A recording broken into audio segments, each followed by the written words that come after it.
Hi everyone, welcome back. So we're going to get into our Unit 9 lab. And if you notice in our Unit 9 folder, there's no supplement and there's no checklist. And it's because it is Punnett Square Palooza time. Yay! You get to do lots of Punnett Square fun. And since there's no supplement for that, because it's all just straight out of the manual, we don't have a checklist or anything. So I'm going to go ahead and open up the lab. Now, if you feel comfortable with Punnett squares, go right ahead, complete the lab, complete the post lab, and you don't need to continue watching this video. But if you are still having trouble understanding Punnett squares and how to set them up and how to work them through, stay tuned because I'm going to go through every single part of this lab. Okay, so I'm going to go through it with you together, and then that way hopefully at the end you'll have a better understanding of how to set these up so that you can try them out in the post lab. All right, so let's go ahead and get right into the exercise. Now, in the first part of the exercise, it goes through some terminology. So for some of you, you may want to invest in some flashcards so that you know the difference between homozygous and heterozygous, allele and gene, and so forth. Okay, so if you don't understand those terms, pause the video, go back into your textbook and make some flashcards for those bold terms. Okay. So what we're going to do first is we're going to learn how to set up a Punnett square. Okay, so in this first activity, we're going to simply go through meiosis. Now, we did meiosis, what, a week ago? Or 2 weeks ago. So this is, hopefully is still fresh in your brain. So let's go ahead, let me go ahead and get my typewriter up. Actually, I'm going to get my pencil out. And you can see how in this particular cell here, we have a pair of homologous chromosomes. Okay, so this homologous chromosome, and here's another chromosome of the same homologous chromosome. Okay, now it's already gone through G1 and the S stage and G2 stage of meiosis. So remember what happens in the S stage? That's when we replicate our DNA. And when we replicate our DNA, that's where we are going to get that sister chromatid forming. Okay, so you can see how we have two copies of the same chromosome. So these are the sister chromatids. Okay, but together, all four of these are a homologous pair of chromosomes. So at the, here, let's see, well, answer these questions in a second. Okay, so you can see that in this case, we have our homologous chromosomes. We're going to look at a particular gene, the A gene. And you can see there's the A gene on each of the chromatids. Now, these two sister chromatids, or this sister chromatid pair, they have the dominant version of that gene, or the dominant allele. And this version over here has the recessive allele. Okay, so in meiosis, what are we doing in meiosis part 1? We are keeping the sister chromatids together, but we are separating the homologous chromosomes from each other. So when I draw that, basically I'm just going to draw a line down the center. So these guys are going to end up in this daughter cell. These guys will end up in this daughter cell. Okay, so that's A, A, A, A. Okay, so the germ cells at the beginning of this scenario, are they haploid or diploid? How many sets of chromosomes do we have? Well, we have a pair of homologous chromosomes, and you have two copies of every gene. That means that in this germ cell, it's diploid. It has two sets of chromosomes. One we inherited from mom, one we inherited from dad. Are the chromosomes duplicated or unduplicated? Well, it looks like they're duplicated here. Okay. Now, if we go down here, what are the products of meiosis? So here now we just have one sister chromatid pair and we have another sister chromatid pair. I separated the homologous chromosomes from each other. So now we only have one set of chromosomes in this gamete, or this meiosis stage 1 gamete. There's only one set of chromosomes in this one. So now they are haploid. They have half as much. Are the chromosomes duplicated? They're still together as sister chromatid pairs. And then finally, in meiosis part 2, the sister chromatid pairs finally split apart and go to opposite cells. Okay, so I'm just going to write the letters instead. It's a little bit easier than writing those chromosomes. All right, so now at the end of meiosis part 2, I have, those are haploid. They have one gene in there, okay, one chromosome, and they are unduplicated, okay? I can do the same for parent 2. So notice in parent 2, I have my sister chromatid pairs, okay? And in this case, I'm just going to write the letters A. All right? So now I'm going to circle one gamete from each parent, okay? So you can do whichever one you want. I'm going to choose, I'll choose that one, okay? And I'll choose the same one over here. So now,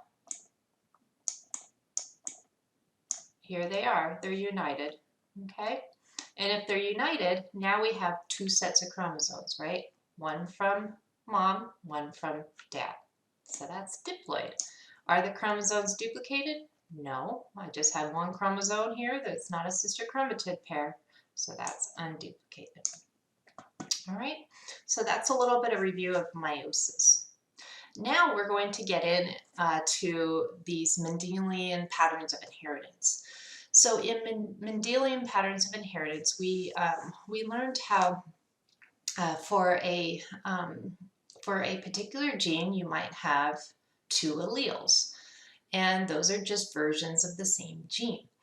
Now, there's always going to be, in most cases, a dominant allele and a recessive allele. So the dominant allele is going to mask the effects of the recessive allele in the heterozygote, or the one that, if they have both. So we're going to read through this scenario. So this is an autosomal dominant. So autosomal dominant means that it's on an autosome. Remember, you have 23 pairs of chromosomes. 22 of your 23 pairs are autosomes, which basically means they don't code for any sex traits or anything. They're non-sex chromosomes. And in this case, it's a dominant trait. So those that express the dominant phenotype, they just need one copy of the gene, okay, or one copy of that dominant allele. So if that means that they're heterozygous, the dominant allele masks the recessive allele and you won't see it. So in this first example, we're going to look at retinoblastoma. So it's an autosomal dominant disease. So it causes these eye tumors if you have it. And the gene for the protein is found on chromosome 13. So chromosome 13 is, one of your 23 pairs of chromosomes. You have two copies, right? You got one from mom and one from dad. And it's an autosome, so it's not sex-linked, okay? So we're going to look at retinoblastoma. It's autosomal dominant. So that means you just need one dominant allele to have that trait. So the big R is going to denote the dominant allele. The little r represents the recessive allele. In this case, the dominant allele is the disease, retinoblastoma. The recessive allele is the normal allele. So hopefully you have two normal alleles. So answer the following questions about a cross or mating between a father who is little r, and a mother who is big R for retinoblastoma. So first off, we have to figure out the genotype and the phenotype of the father. So remember, the genotype is what the genes say. So it's the genetic makeup. In this case, it gives us that. It's homozygous recessive, right? It has, the father has two recessive alleles. So you can either write it out as homozygous recessive, or you can just abbreviate it with those two lowercase letters. Now, what would be his phenotype if he's homozygous recessive? Remember, little r means normal. So his phenotype is normal, normal, or normal, normal vision. Okay. Or I guess it's not really vision, it's normal. He's not going to get eye tumors. Okay. What is the genotype of mom? Well, it says right here, she's big R, or you can say homozygous dominant because she has two dominant alleles. Now, what's her phenotype? What does big R mean? Well, it means she has retinoblastoma. Okay, so she has those eye tumors. So what are the potential gametes produced by the father? So remember, gametes, that has to go through meiosis, right? So right now, the dad, he has his gametes, which he makes through meiosis, and he's going to only give one of these two alleles to his children in his gametes. So half of his sperm will have the little R allele. Well, wait a minute. The other half will have a little R allele too. So he only has little R's to give. So what are the potential gametes produced? Well, he can only produce, little R's in his gametes. What are the potential gametes produced by mom? Well, she can give big R's or big R's. She can only give big R's. Okay, she can only give the dominant allele. So now we're going to set up this Punnett square. Now it doesn't matter if you put dad's alleles up here and mom's alleles on the side, or you switch them. It gives you the same result. So I'll go ahead and put dad's gametes up top. So he only has little r's to give. So I'll fill both of the possibilities with little r. Mom, she only has big R to give. So I'll go ahead and fill hers with big R. So to complete the Punnett square, you're going to bring dad's little r's down, and you're going to bring mom's big R's across. Now, I always like to put the dominant allele first, okay? It's just easier to read. So that's why I can read right away it's heterozygous. If yours is switched where you have the little R first and the big R second, that's fine. Just make sure you can read it. So, well, there's our probability of the children. So within the children, what is the predicted ratio of the phenotypes? First of all, what are the phenotypes? They are all, well, their genotype, all of them are big R, little r. So what's the phenotype? Would the kids have retinoblastoma or be normal? All right. So big R, little r, big means dominant, right? So that means that they have retinoblastoma. So what is the predicted ratio of phenotypes for the cross?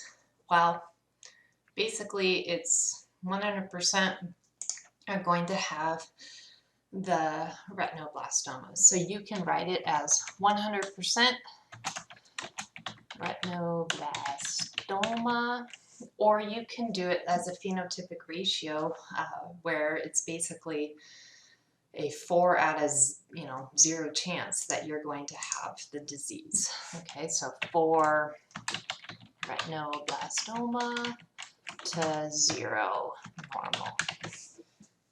Okay, so basically there's 4 out of 4 chance that they're going to have retinoblastoma. 0 out of 4 chance that they're going to be normal. All right. So now what we're going to do is we're going to assume that we have a different genotype now. So the dad is heterozygous and the mom is also heterozygous. So, oh, I just said the genotypes, heterozygous, right? But what's the phenotypes? Well, we already said that if you have the dominant allele, you're going to show the dominant phenotype. In this case, the dominant allele is retinoblastoma. So they have retinoblastoma.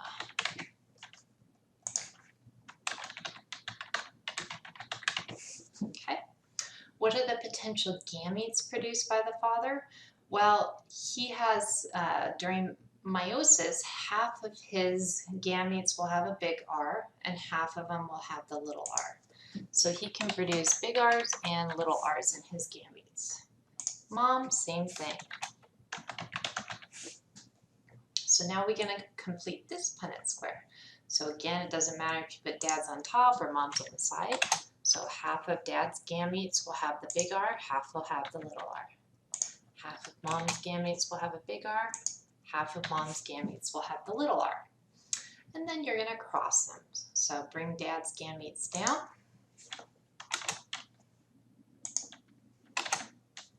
Little r comes down.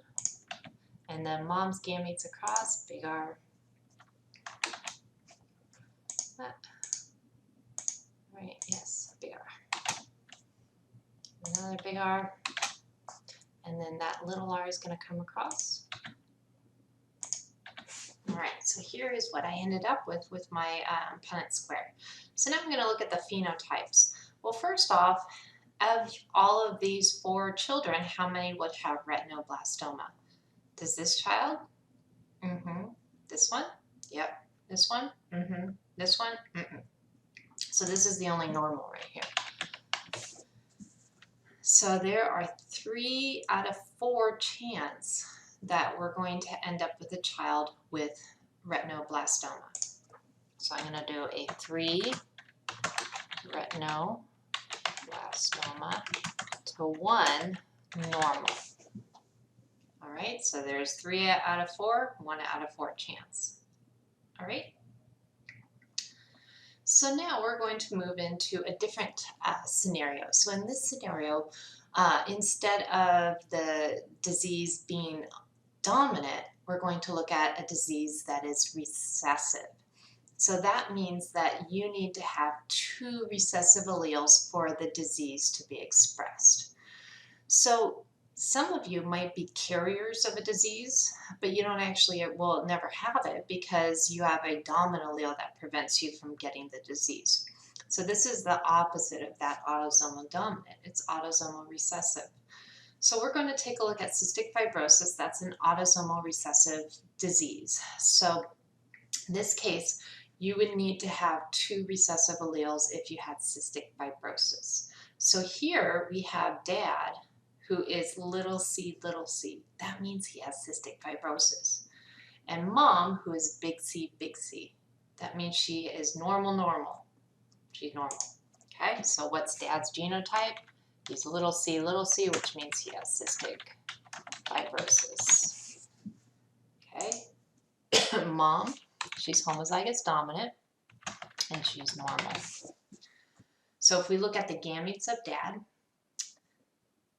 it's the same as the autosomal dominant, where half of the gamete of the genes go into one sperm cell, the other half go into the other. So here he has little c and little c, so he only has little c's to give. Mom, she has big C in her gametes, so she only has big C to give. So we can set up the Punnett square. So dad can only give little c's. Mom can only give big C's. Okay, and then when we cross them, so moms go across, dads go down.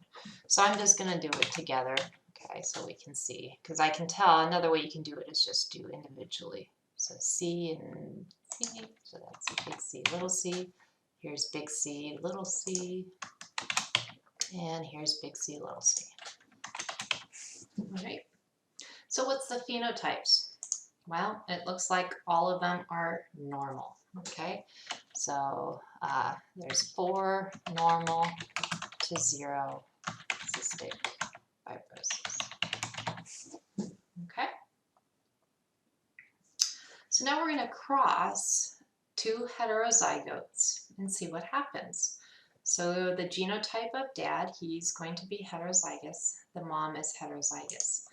So if dad is heterozygous, does he have it? Nope, he's normal, right? Because you need to have 2 little c's in order to be cystic fibrosis, or to have it. Same with mom, she's normal.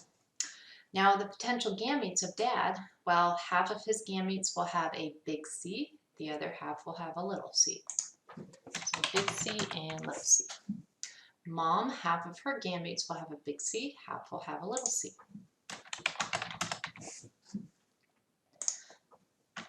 Do the Punnett square, big C, little c for dad, big C, little c for mom. And then we can do the cross. Again, I'm just going to go with that other method that I showed you, where you can do each box individually. So big C, big C, big C, little c, little c, big C, and little c, little c. Notice I always like to put the dominant allele first. So let's look at the phenotypes. Does this child, is this normal or cystic fibrosis? So that one's normal. What about these two? Normal. So there's 3 normal to, oh, look, one out of 4 chance of having a kid with cystic fibrosis. All right. Okay, so now that we have just basic complete dominance under our belt, we're going to move on to codominance. So in codominance, that means that you have 2 alleles that are codominant. They're equally dominant. That means they'll be expressed equally in the phenotype. So our blood types are that way. So if you have an A allele, that basically means you produce this type A glycoprotein on your blood cell. If you're type B, or if you have a B allele, that means you produce the glycoprotein B on your blood cell. If you're type AB, then you have both the A allele that produces the type A glycoprotein and the B allele that produces the type B glycoprotein. But they're equally dominant to each other, so you have both glycoproteins on your red blood cell. You have the type A and the type B expressed. Okay, so you have both types on your red blood cell. And then finally, the O allele, which you can see denoted as this little I, this is recessive. So that means that it's going to be if there is an A allele and an O allele together, the A allele dominates the O. If there's a B allele and an O allele together, then the B dominates the O. So the O is considered recessive to both A and B. So the only way, if you're type O, that means that you have 2 recessive alleles. And it basically means you don't have either glycoprotein on your blood cell. You don't have the A or the B glycoprotein. You got naked blood cells, basically. Okay. So let's try a question here. And you'll notice we have these superscripts. You can certainly do it with these superscripts, or you can leave the superscripts out and just do, for example, instead of little I, I'm just going to do O. He has 2 O alleles. So I just do little O, little O. And then we have mom here. Instead of doing big I, superscript A, big I, superscript B, I'm just going to do the A allele and the B allele. Okay, so capital A, capital B. So what are the genotypes and phenotypes of the father and mother? Okay, well, we know that the genotype of dad is going to be homozygous recessive, which means he's type O. Mom, she's got a dominant A and a dominant B allele, so that means she's type AB because they're both expressed.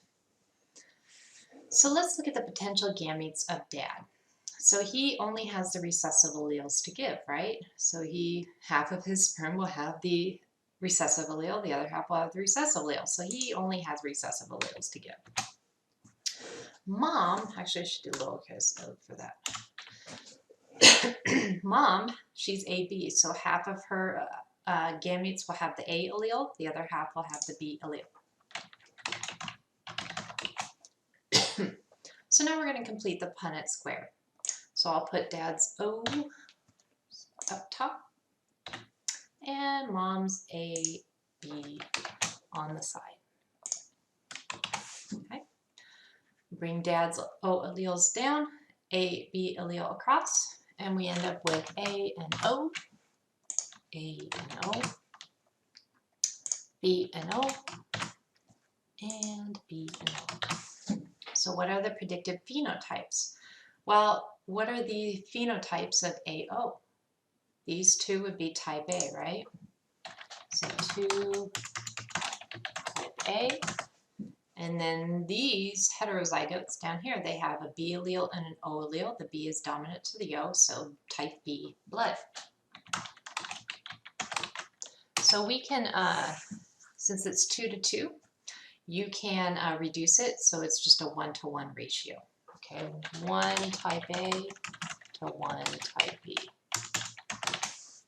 Because basically there's a 1 out of 2 chance that the child will be type B, 1 out of 2 chance that the child will be type A. All right, so now what we're going to do is we're going to cross a father who's heterozygous for the A and a mother who's heterozygous for the B. So his genotype is going to be, he has 1 A allele and he has 1 O allele. So he is type A, because that dominant A masks the effects of the O. Mom, she's got a B allele and an O allele, so she's type B, because that B allele masks the effects of the O. So let's look at the potential gametes of the father. So he has an A allele and he has an O allele. So half of his sperm will have A's and half of his sperm will have the recessive. Okay. Mom, half of her eggs will have the B allele, half will have the O allele. Let's complete the Punnett square. Put dad's on top and mom's on the side. Oops. And then we see that when we combine the A and the B, combine B and the O, combine A and the O, and combine O and the O. All right. So let's look at the predicted phenotypes. So what's the phenotype of this child? It has a dominant A and a dominant B, and they're co-dominant, so that's type AB. What about that one? What's the phenotype? There's a dominant A allele and a recessive O. So this is a type A. Same with that one. Instead of the A, has the B allele. And then finally we have OO, that's recessive, so that's type O. So basically there's an equal chance of having type A, type B, type AB, and type O children in this cross. Or you can think of it as a 1 out of 4 chance of having type A, or excuse me, AB, 1 out of 4 chance of having type A, 1 out of 4 chance of having type O, 1 out of 4 chance of having type B, because these are the probabilities. All right.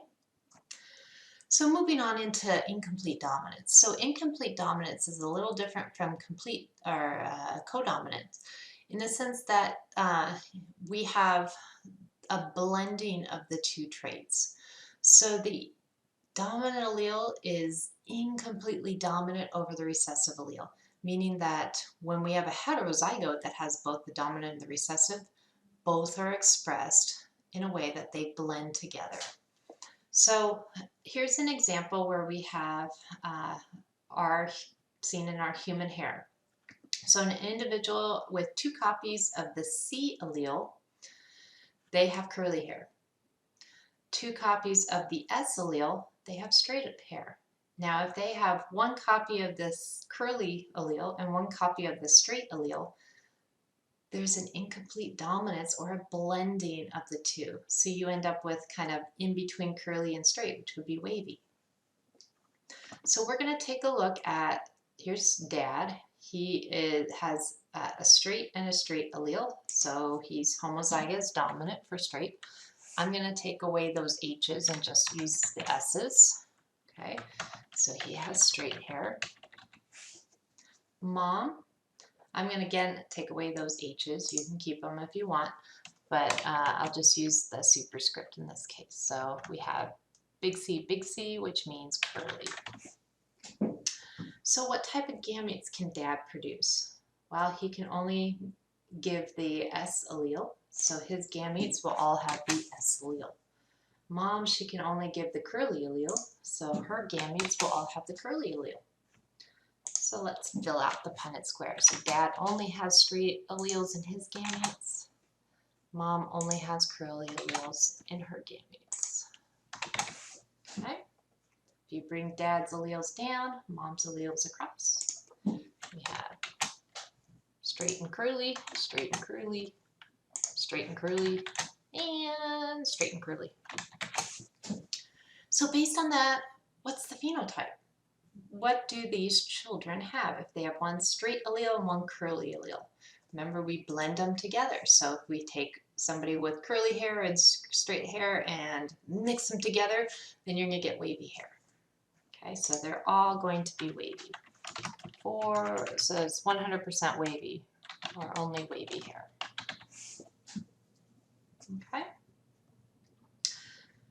All right, so let's try the next one. So the next one, we're going to take some heterozygotes. So Dad has a curly allele and a straight allele. So what type of hair does he have? Remember, the curly and the straight are incompletely dominant, so they blend together. So he has wavy hair. And same with Mom.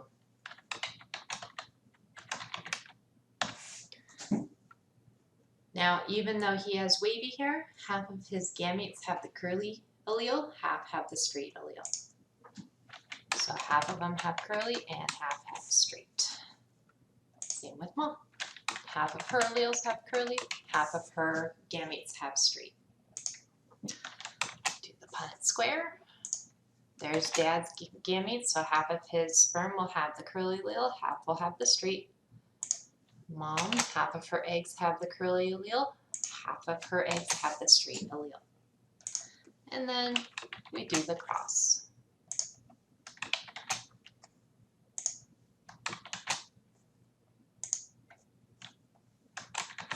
All right. So what type of phenotype is it if they have two curly alleles? Well, they must have curly hair, right? So there's a one curly, and then here we have curly straight. So these two are going to be wavy, and then we have one with straight hair. All right? So we're getting the hang of things. All right, so now we're going to get into sex-linked disorders. So in sex-linked, these are not on the autosomes. So that means that we have, for females, you have two X chromosomes. For males, you have an X and a Y chromosome. So if it's an X-linked disorder, that means it's on the X chromosome. Well, how many chromosomes do females have? They got two. They got one from Mom and one from Dad. How many X chromosomes do males have? They only have one. Okay, so in cases like this, we see that the males, okay, they can never be a carrier because they only have one allele for that X-linked trait because they only have one X chromosome. Females, you can be carriers because you have two X alleles. So if one of them's dominant, one of them's recessive, then you can be a carrier. Okay. So let's start out with an X-linked dominant trait. So X-linked dominant means that you just need the dominant allele on your X chromosome to express it. So in this case, we have a type of rickets that is an X-linked dominant. So you only need one dominant allele on your X chromosome to have rickets, which is basically your bones are pretty brittle. And so in this, since we have two different sex chromosomes here, we have X's and Y's, we do need to include the X's and the Y's in our cross, okay? So we can see here that the disease, this rickets disease, is only on the X chromosome. So we'll only place the rickets trait on the X. Okay, so we don't see it on the Y because it's not present on the Y. So here we have a father who is X little r Y. So X little r represents the normal allele. So he has a normal allele for rickets. And he only has one because he has the Y chromosome that doesn't even have that gene on it. So his genotype is X, I'm just going to do X little r Y, which basically means he's a normal male. Mom here, she has big R on her X and little r on her X. Okay, so her genotype, big R, little r. Notice I have to include the X's because she has two of them. So what's her phenotype if she has a big R and a little r? Remember, big R represents rickets, so that means she's got one dominant allele, she's got rickets. All right, so let's take a look at the gametes from Dad. So half of his gametes will be the X, half will be the Y. And since this X-linked trait is on the X, we have to bring that allele with him. So half of his gametes will have X with that little r attached, and the other half will just be the Y.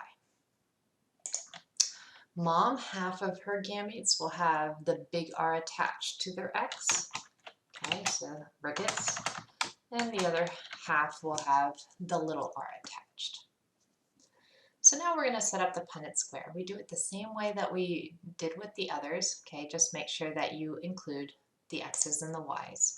So here's Dad's, half of his gametes will make a little girl, half will make a little boy. And we don't put anything on the Y chromosome because it's not found on the Y chromosome. Okay, half of Mom's gametes carry the dominant allele. The other half carry the recessive. Okay, so let's do it the opposite way. Let's bring Mom's alleles across and then Dad's alleles down. So here comes Mom's. She's X big R, X big R, X little r, so I'm bringing her eggs across, X little r, and then I'm going to bring Dad's X little r down, X little r, X little r, and then he's got that Y.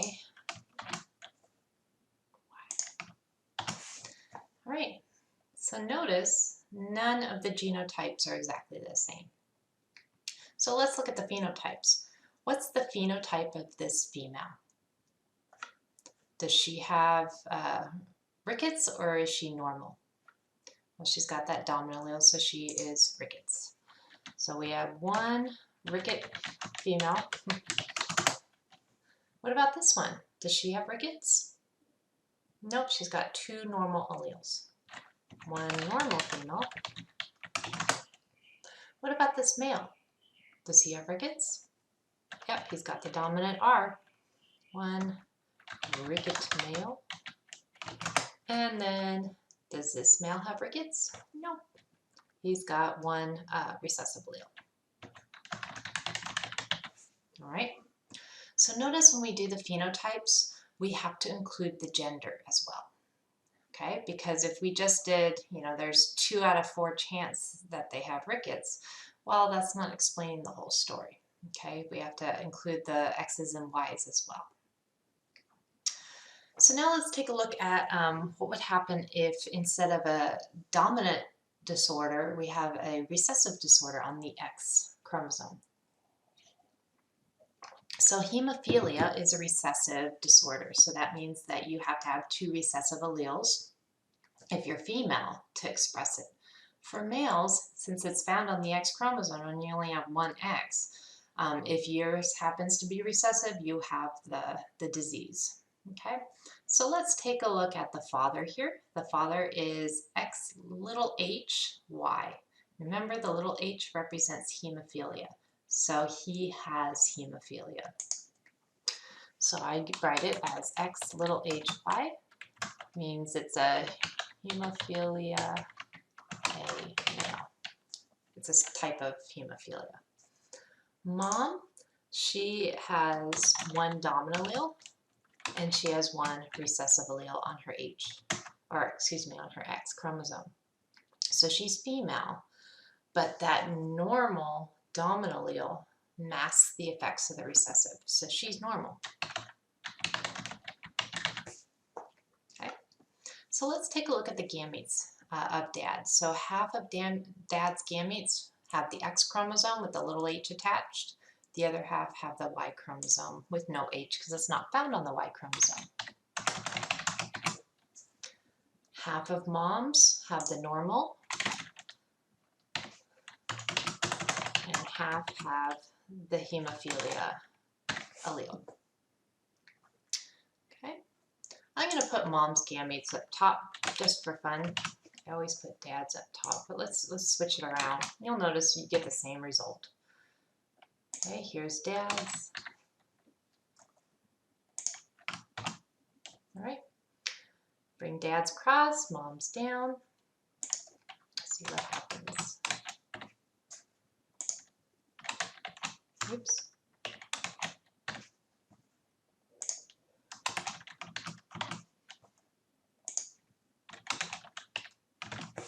All right. Wow, look at all that. Okay, so let's take a look at the females first. So here's a female, here's a female. Of the females, you have one that is normal, because it has the big H, and the other one is hemophilia. Okay, so there's a one normal female, one hemophilia A female. What about the males? He's normal because he has a normal allele, but he's not. He's got hemophilia.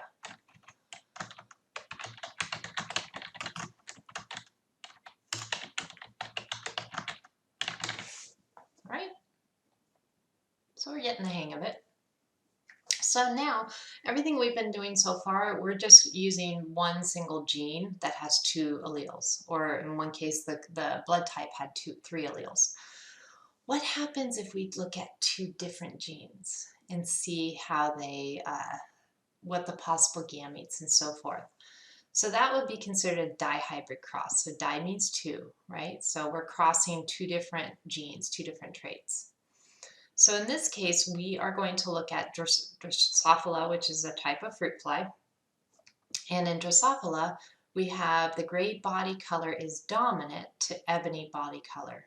Okay, so the gray allele is going to be dominant to the ebony or black allele. Long wings are dominant to vestigial wings, which is basically short wings, short little stubby wings. Okay, so the first thing that we want to do, since they didn't give us a code or a capital letter, is we can make one up. So I'm going to do G for gray. So since it's a dominant allele, big G will equal gray, little g will equal ebony. Okay, and then we have long wings versus short wings. So I'm going to do big L equals long, little l equals that vestigial. So I'm basically just assigning one letter of the alphabet for each gene. So for body color, I have G as my letter, and then the dominant allele will be the big G, and the recessive allele will be the little g. And then for the wing length, that's another gene. So I have one long allele, capital L, one recessive allele, lowercase l. Okay, so you can choose any letter of the alphabet. I just chose those. So now we're going to look at answer the question.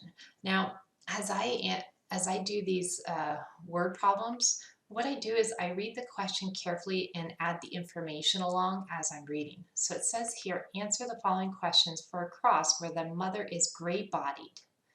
Well, she's gray-bodied. She has at least one big G, right? With long wings. So she has one big L. And then the father is ebony-bodied. Well, he must have two ebony alleles in order, because if he had a big G, then means he'd be gray, and he's not, he's black. Okay, vestigial wings must have two little L's. Now here it says, assume both parents are homozygous for both traits. Well, that tells me right away what the other allele for mom is. Okay, it's got to be another dominant allele because she's homozygous, which means the same. Okay, so she is GG Ah, GG. And LL. So now I can just copy that over. So I know that Dad, his genotype is little g, little l, which means he's ebony vestigial wings. Okay. Mom, she's big G, big L, which means that she has gray wings and long wings. So now we're going to do the potential gametes of Dad. Okay, so if we look at Dad, he's little g, little l. Now we're assuming that these G genes are on one chromosome type, or one homologous pair, and then the LL are on a different homologous pair. So they're going to be assorted independently. So if we look at the gametes, that means that, well, he only has little g's and little l's to give. So all of his gametes will have a little g and a little l. All of Mom's gametes will have a big G and a big L. Okay. So now we're just going to put the two together. So if I cross little GL with big GL, I end up with big G, big L, little L. Okay, so I'm just bringing this gamete with this gamete together. So what is that phenotype? So we know it's heterozygous, but what does it mean? Well, it has a big G, so it must be gray, and it has a big L, so it must be long, very long. Okay. So let's answer this question. Which of the following genotypes would not be possible for a gamete in this cross? So let's say that we are taking big G, so we're taking Dad is heterozygous for both, and we're crossing it with Mom, who's heterozygous for both. Okay, so which one of these gametes is not possible?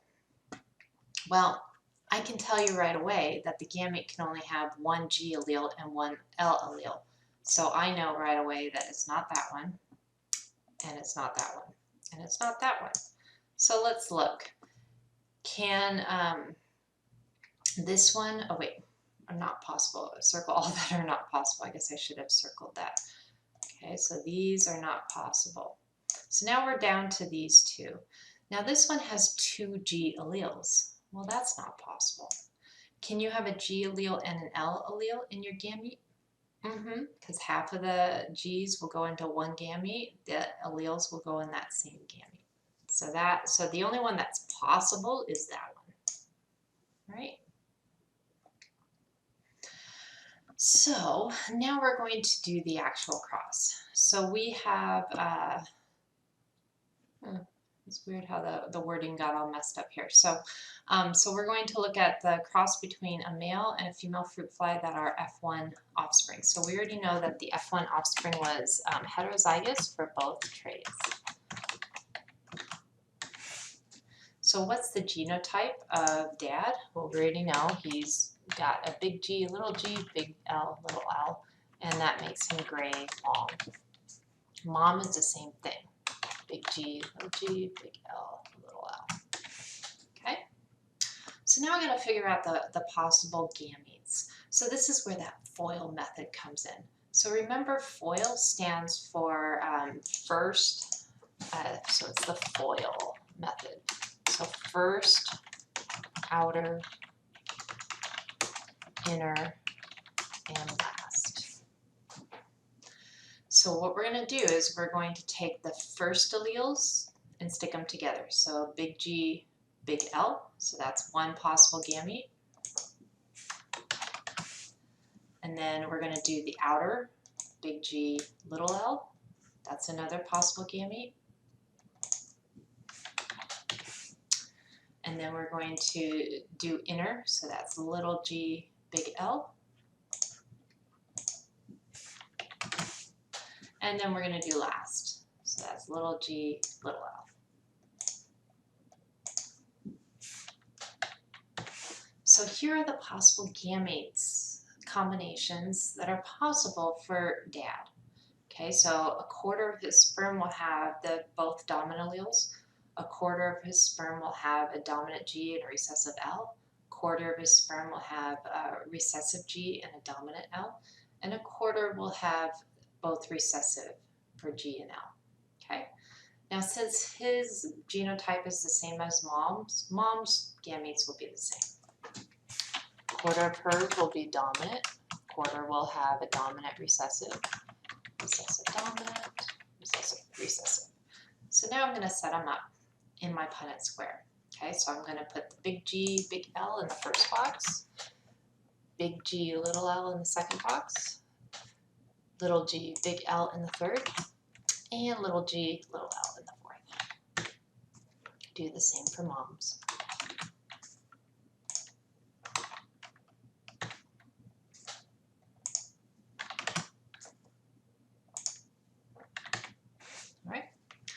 Now I'm going to complete the Punnett square just like I did for the monohybrid cross. So dad's gametes go down, mom's gametes go across. So let's see, this one and this one together. I'm going to put the G's together and the L's together. So there's a G, G, L, L. This one we have G, G, L, little l. Here we have big G, little g, big L, big L. Here we have big G, big L, little l. So I'm just doing the G's first and the L's second just because it's easier for me to interpret later. So this one has two big G's, an L, and a little l. We have big G, little l, little l. Big G, big L, little l. And big G, little l, little l. Big G, big L, big L. Big G, big L, little l. Little g, big L, big L. Little g, big L, little l.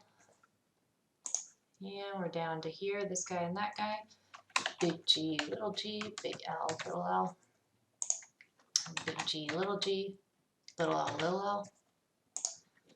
Little g, big L, L. And little g, little l, little l. Okay, so now we're going to look at the phenotypes. Oh boy, so we got to figure out, well, I'm just going to write the possible phenotypes. First off, let's look at how many have a big G, okay? So I'm just going to get a highlighter out. It might be easier. Where's my highlighter? I guess I don't have a highlighter, but let's see. So this one's going to be, what color? Gray. That one's going to be gray. That one's going to be gray. That one's going to be gray. Gray. Gray. Gray. Gray, gray, gray. These are not gray. Was it ebony? Ebony. Gray, gray, ebony, ebony. Okay. So I'm just circling the ones that are gray. Now I'm going to circle the ones with vestigial. So I'm just kind of color coding them so it's easier to see. So this one has long wings.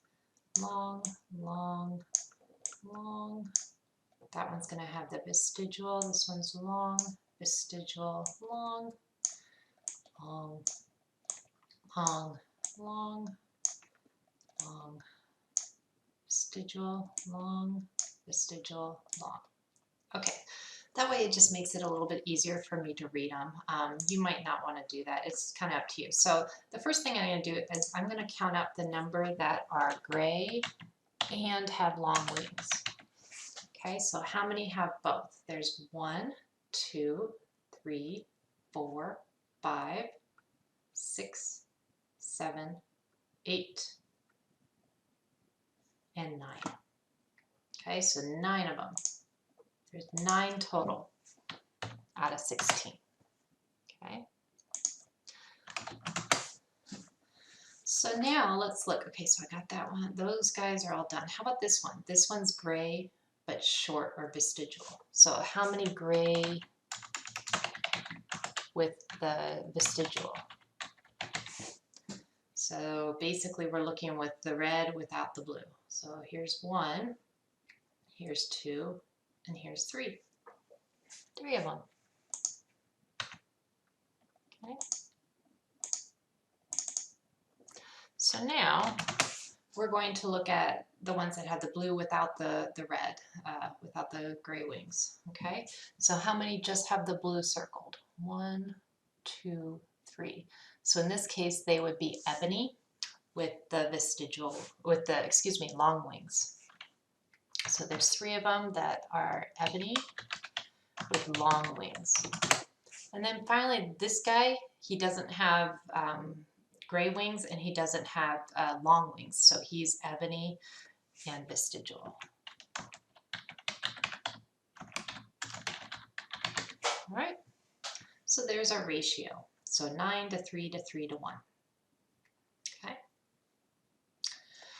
So now we're going to look at probability. So in probability, this is where we can calculate the probability of one child having something without looking at all the child together, all of them.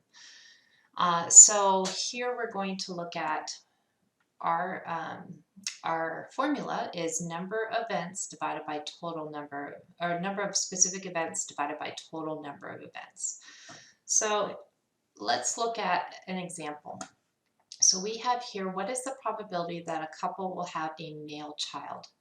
So how many total events? Well, the couple can either have a male or a female child, right? We're simplifying. We're not doing any transgender or hermaphroditic or anything like that. We're just assuming male or female in this case. So let's see. If we have the total number of events is either male or female, that's 2. Number of specific events, well, we're just looking at males. That would be 1. So there's a 1 out of 2 chance that the couple will have a male. Now, what is the probability that a couple will have 2 male children? Well, we know that there's a 1 out of 2 chance that one of the children will be male. And then we're going to multiply that by the next time that they try to conceive. Okay, so the next time they conceive, there's either male or female. There's 2 total possibilities, and we're going to look at the possibility that it's a male. So there's going to be another event, 1 divided by 2. Okay, so once 1/2 times 1/2, 1/4. So there's a 1 out of 4 chance that they're going to have 2 male children. So what's the probability that a couple will have 4 male children? So basically we're going to do this 4 times.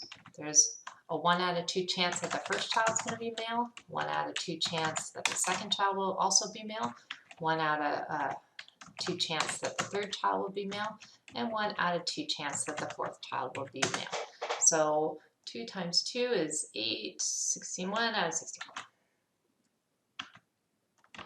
So there's a 1 in 64 chance that they're going to have 4 male children. So let's look. A couple has 3 sons and is considering a 4th child. What is the probability that their next child will also be a son? Okay. Well, they already had 3 sons. So we don't need to do, it's not going to be 1 out of 64 because they've already had 3 sons. So now we're just looking at the 4th child. What is the chance that the 4th child is male? Well, there's a 1 out of 2 chance, right? Because, there's only male and female. There's 50% chance that it's going to be a male. Okay. All right. Let's see. Okay, so now we're going to move into pedigrees. So with pedigrees, as we've gone over before, we're going to use symbols. So we're going to pay close attention to the symbols. So in the symbols, the circles always mean female, the squares always mean male. In this case, the one that's shaded is going to have whatever trait we're looking at. The one that's not shaded doesn't have the trait that we're looking at. Okay. Now, when we're reading these pedigrees, so these are 2 pedigrees, we're going to assume that the one that's on top are the parents, the one at the bottom are the children of this union. Okay, so this is generation 1, this is generation 2. When we see a horizontal line between a male and a female, that means that they are married, or at least they had a sexual relationship that produced children. Okay, so here we have a sexual relationship and they produced how many children? 1, 2, 3, 4 children. And of the 4, you can see 2 of them are girls, 2 of them are boys. If we look at pedigree number 2, here's male and female. There's a sexual union. They had 3 kids, 2 girls and a boy. Okay. So now we can go ahead and answer the question. So how many offspring are shown in pedigree 2? So here's the mom and dad. How many offspring? 3. How many offspring are affected by the genotypic trait or genetic trait in pedigree 2? Well, she does not have it. She doesn't have it. He does. So one out of 3. One of them has the trait. If you were told that the trait in pedigree 1 is autosomal recessive, what must the genotype of the father be? Okay, so if it's autosomal recessive, you need 2 recessive alleles to have the shaded box. Okay, so we know that mom is recessive, son is recessive. Dad, he has at least 1 dominant allele because his is unshaded. What's his other allele?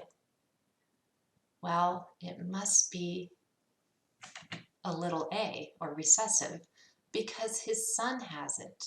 And his son got 1 little a from dad, the other little a came from mom. So that makes dad heterozygous.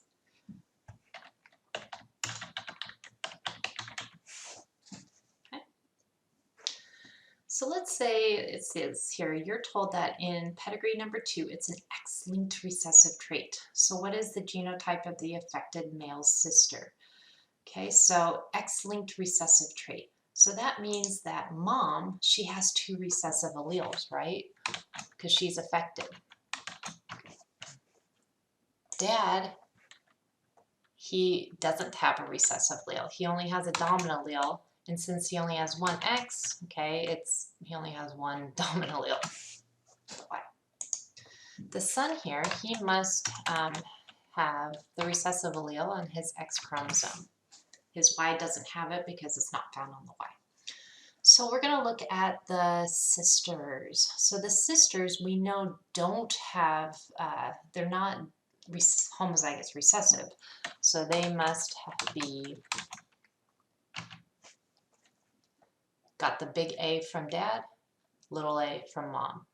Okay, so both of them are big A, little a. So what are the genotypes? So they are carriers. Okay. All right, so let's see. In general, we're looking for some generalized patterns.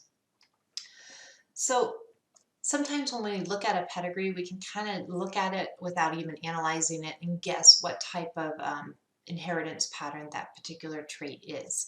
So if we look at this first pedigree, notice how many black squares there are.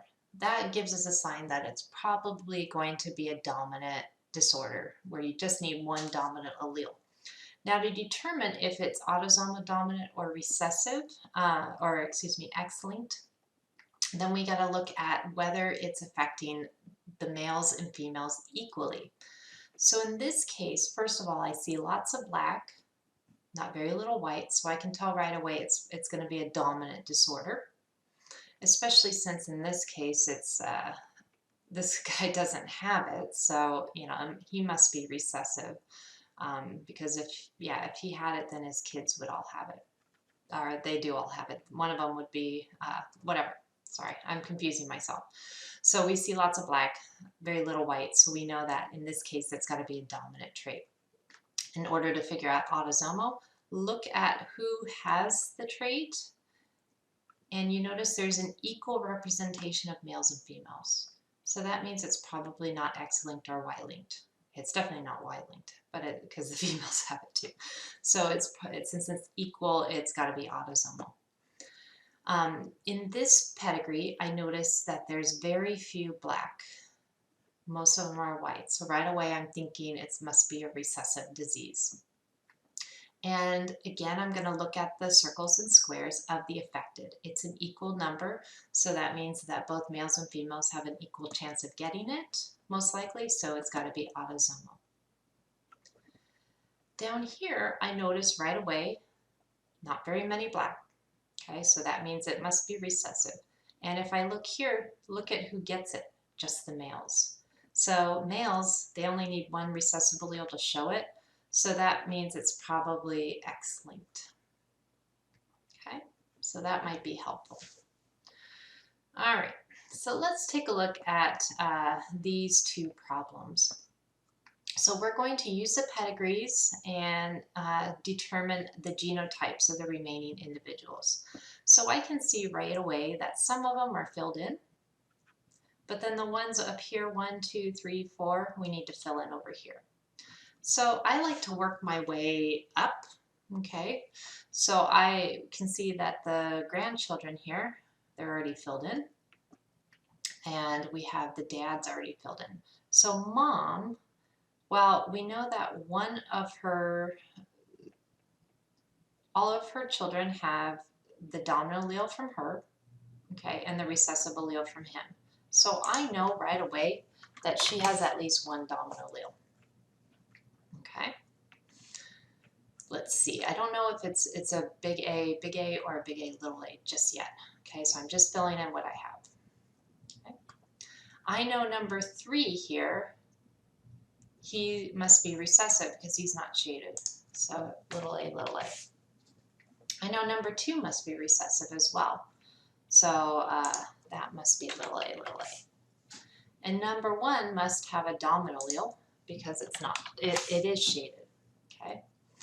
Now, to figure out what the other allele is, I can look at the children here, okay? So I know that this child is little a, little a. Got one of the little a's from mom, the other little a must have come from dad. So that means that dad was heterozygous. Down here, mom, okay, she's got one big A, but where did she get her other allele from? So she got the big A from dad. Where'd the other one come from? Mom. So she's also heterozygous. Okay, so we filled in those. Let's move over here. So it says here autosomal recessive. So I know that the shaded have to be recessive. So now I'm just looking at the dominant. I know number 1 actually has to have one dominant allele because it's not shaded. And where did the other allele come from? Dad. Okay. Same with this one. Got one dominant allele, came from mom. The other recessive allele must have come from dad because he only has recessive to give. Okay. Now down here, we have to look, okay, that the husband here, he has a dominant allele because he's not shaded. But look at his kid. His kid has 2 recessive alleles, so he must carry a recessive allele. Okay, so we have heterozygotes for all 3.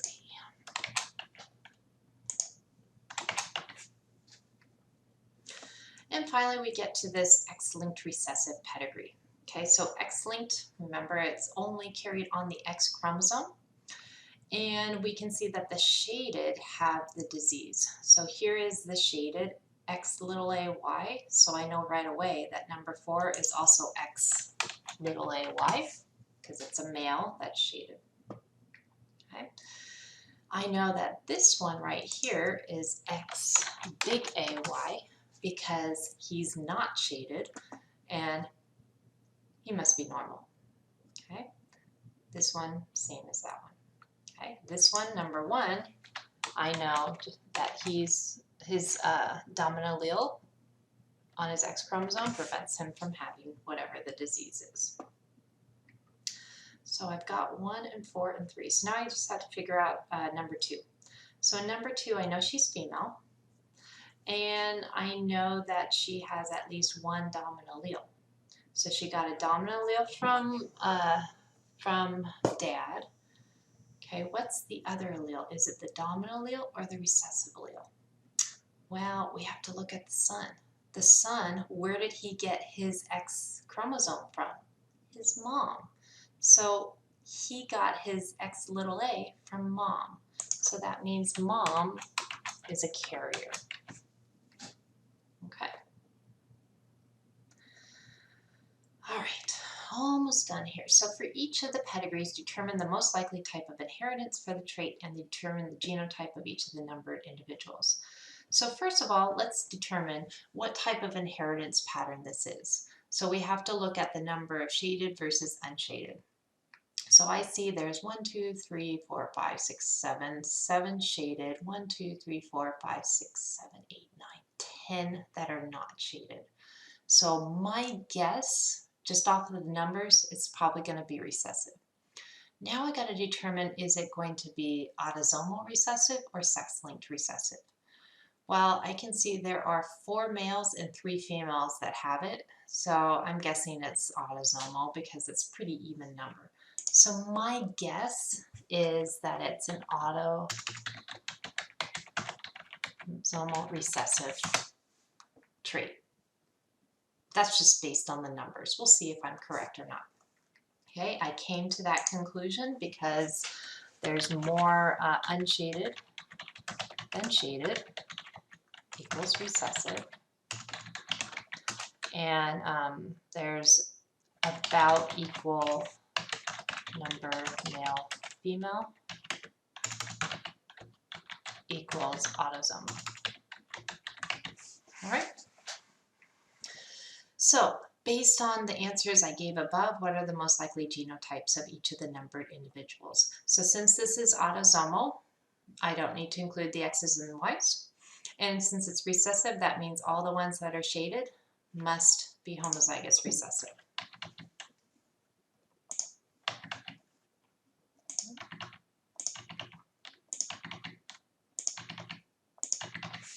And that means all the unshaded must have at least one dominant allele. Okay, so let's see, did I get any? So I need to figure out 1, and I need to figure out, I already figured out 2. 2 is homozygous recessive, 3 is homozygous recessive, 4 I need to figure out, 5 is homozygous recessive, 6 is homozygous recessive. Okay, so I got to figure out number 1 and number 4. Let's start with number 4 here. So I know that the child here, I know he has at least one dominant allele because he's unshaded. Okay. And his other allele, let's see, must be the little a because he has a son with 2 little a's and a daughter with 2 little a's. So he must be heterozygous.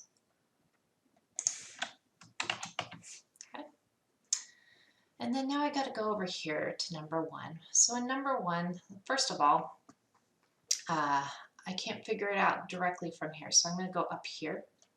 Okay, I'm going to do this one first. So in this case, I got to figure out the genotype of the daughter before I can figure out the mom here.